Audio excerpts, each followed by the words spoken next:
If I woke up tomorrow morning and I was back at square one, no muscle, no training experience, just a skinny 17-year-old teenager with absolutely zero confidence because of that, here's what I would do to build my muscle back as fast as possible. The first thing I'd do is I'd work out my maintenance calories online. You could literally do this right now and it takes about 10 seconds. You just put your age, sex, height, weight and activity level into the calculator and it will give you your theoretical maintenance calories based on that. From there, I'd put myself in a small 10% surplus, no more and no less. This would give me sufficient calories to actually fuel my training, so I'm able to train as hard as possible and also recover from that, meaning that I can go again tomorrow and the following day, and it would have my body weight slightly creeping up just so that it knows it's in a surplus and building muscle. But because it's only a 10% surplus and it's not much more than that, I'm going to keep a lid on any body fat accumulation, meaning that I'm going to maintain this slightly lean physique whilst building muscle. So I'm actually able to see the gains that I'm making. Because the goal here is to build back my muscle as fast as possible and stay in reasonably good shape. I don't want to just get fat really quickly. You're always going to put on a little bit of body fat if you're in a surplus, but the key is to keep a lid on that. Secondly, whatever protein requirement the calculator gives me, I'm going to go a little bit over that. It's usually based on lean body mass, and let's say for the sake of argument, it's going to tell me to have 150 grams of protein per day. So I'd overshoot that and give myself 20 or 30 grams over, meaning 170 or 180 grams of protein. Now, this isn't going to help me build muscle any quicker, but I'd rather be safe than sorry. It just makes sense to be ultra safe on the protein side of things, seeing that it's the most important macronutrient for muscle building. And I'd rather be overshooting it a little bit rather than undershooting it, to guarantee that I'm hitting enough and to make sure I'm not leaving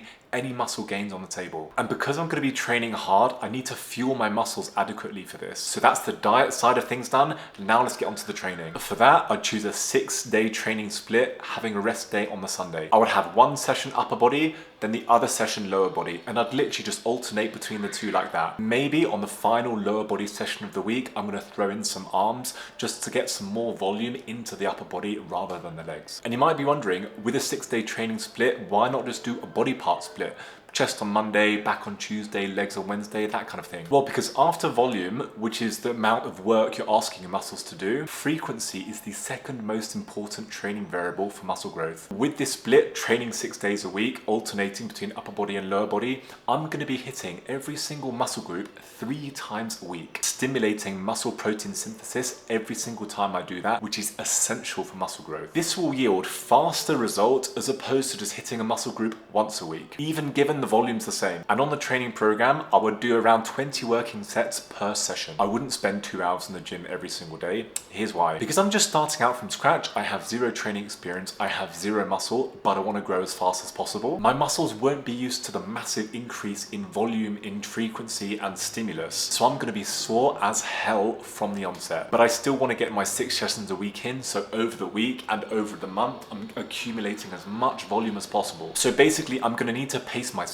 I need to find the balance between training really hard to build my muscle back, but then also not pushing myself too much that I can't recover from that. Otherwise, I'm just going to burn out too quickly and I'm not going to build the muscle. If I went all guns blazing on week 1, taking every single exercise to failure, doing 30 working sets, by day 2 or day 3, I'm not going to be able to do much more in that week. So it's better to do 80% 6 days a week rather than 100% only 3 days a week, if that makes sense. I basically want to be doing sustained hard training over weeks and months here, not just short bursts. Now the next point is going to be interesting. I would cancel almost all of my social plans for the next 2 months. Look, my goal here is to build back my muscle as fast as possible, right? Going out with friends, late nights, skip training sessions, alcohol consumption, it just doesn't fit in with that. You won't be training hard on a hangover. You won't be hitting any PBs the day after a night of 3 hours sleep. My body here is going to be taking an absolute battering. I'm going from zero muscle, zero training to 6 days a week and hard training. That just doesn't go hand in hand with socializing and hitting the booze every single weekend. So at least for the first 2 months, I'm just going to cancel my social plans. No one's going anywhere. There's always another party. There's always friends to hang out with. There's always someone's birthday coming up. So I'll just lock in for those 2 months. And that's okay.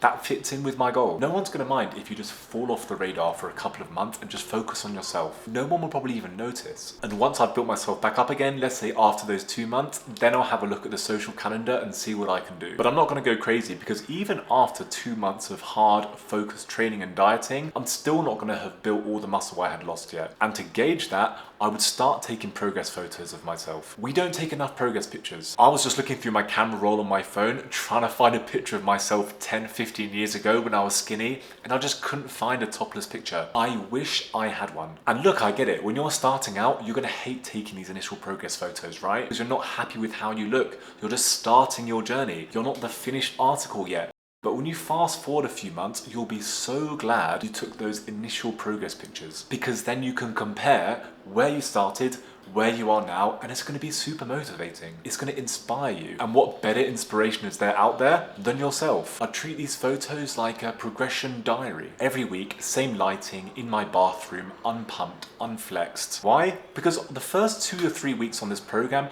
is going to be easy from a motivational standpoint. I'm literally starting from zero. The only way is up. I'm going to see progress relatively quickly. I'm going to see my body changing right in front of my eyes. I won't have a problem with staying motivated in this first month.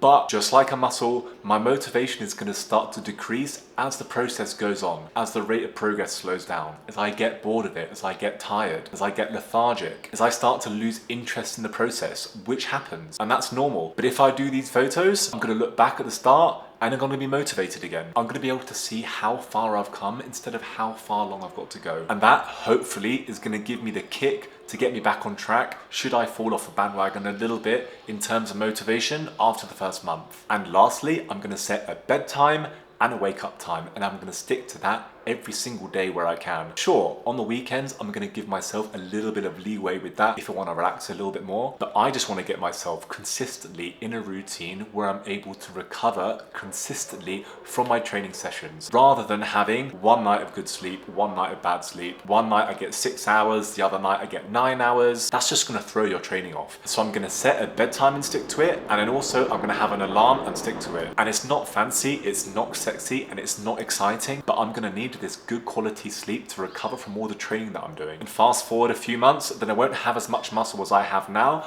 because it took me 15 years to build, but I'll be on the process to getting there. I hope this video helps, and I'll see you in the next one.